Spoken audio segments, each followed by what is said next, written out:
Hey guys, I'm Logan here with Hydra 572, and today I have two weird knife stories to share with you guys. I'll start with this here. I know what this looks like, but it isn't a Buck 119 and it's not a Buck Pathfinder, and strangely enough it's not a cheap knockoff of either of those knives either. And to understand that, I've got a little bit of explaining to do about the company, and what this actually is a G96 Model 920. Now, G96, some of you might know, now they produce gun oils and lubricants and things like that, but back a couple decades ago they did make clones of popular American knives, and while I won't say that this one is better than a Buck Pathfinder, which it's a clone of, typically their knives were better than the knives that they were cloning. And the reason that is that during this time Japan had a better understanding of stainless steel than us, and we were more typically concerned with just putting out an affordable knife. We didn't really care what type of steel we were using, whereas Japan was using high quality steels like ADS 34. So people sometimes found that these cheaper clones of knives that they knew that were made by Buck or Gerber performed better and held their edge longer than the American-made versions. And of course, seeing as they're copying the knives that people already liked during these time periods, they had really nice designs. Now this one hasn't been sharpened in years, and I didn't feel like sharpening it up and abusing it to try to test it out, so I can't give you a specific recommendation on this model. I will say that it hasn't been sharpened in years and it still cuts paper, but I don't feel like showing you, so you'll have to take my word for it. Now I'll flip it around really quick so you can see the other side. Now, seeing as these were Japanese clones, they did have some fit and finish type problems. As you guys can hopefully see, the width of these orange plastic rings that go through the pommel and guard aren't always really beautiful lines, and over here you can see that where the blade goes into the guard, it's not a really well cut line, but that doesn't really interrupt how the knife is working, so it's not a problem for me. And before I filmed this video, I did do quite a bit of reading to figure out about the company, and recently they were bought by an American, and he is producing gun oils at a very high quality level here in America.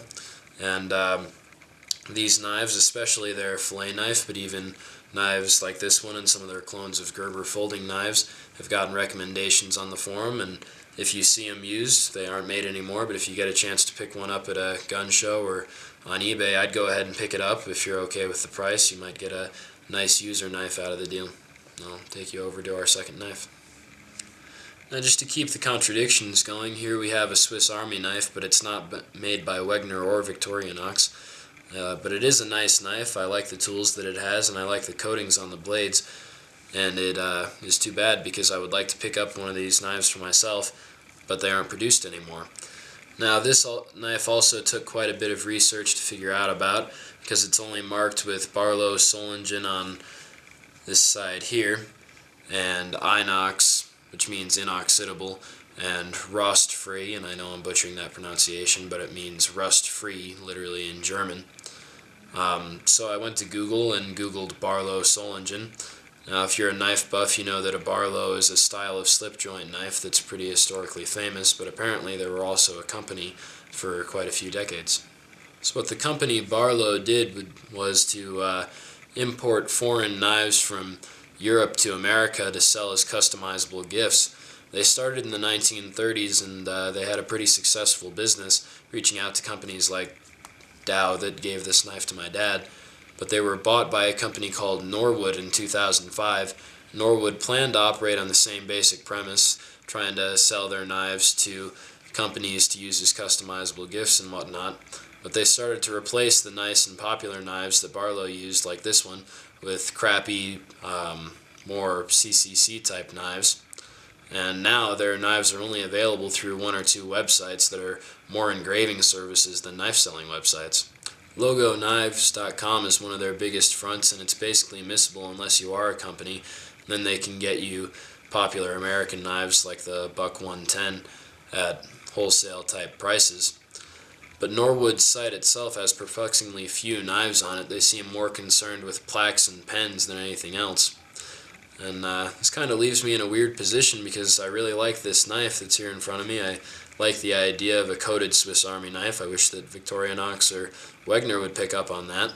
and I like the different tools that it has inside it. I won't show you all of them because they're pretty similar to what you'd find in a more common Swiss Army knife, but yeah, I really like them. But unfortunately, the company that produced and sold this knife is now pretty mediocre.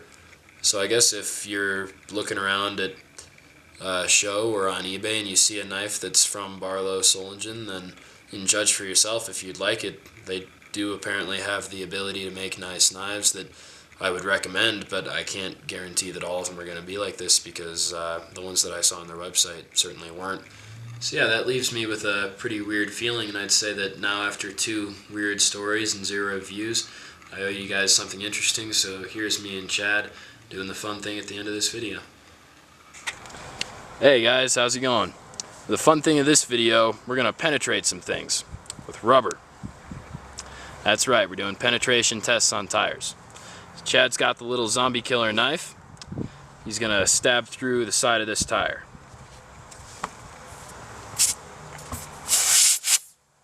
Now we're going to do the same test with the bigger K-bar knife, so go ahead and give us that one, Chad.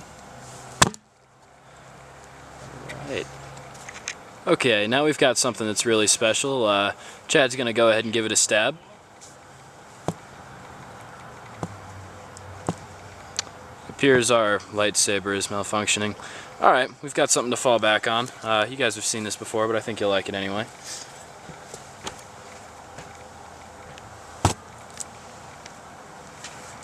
Not too much trouble on that one. Leonidas would be proud. Anyways, we had fun. Hope you guys enjoyed this fun thing of this video. We just had some tires we had to get rid of, so we've accomplished that task. So yeah, we'll see you guys again soon. Hope you enjoyed this video.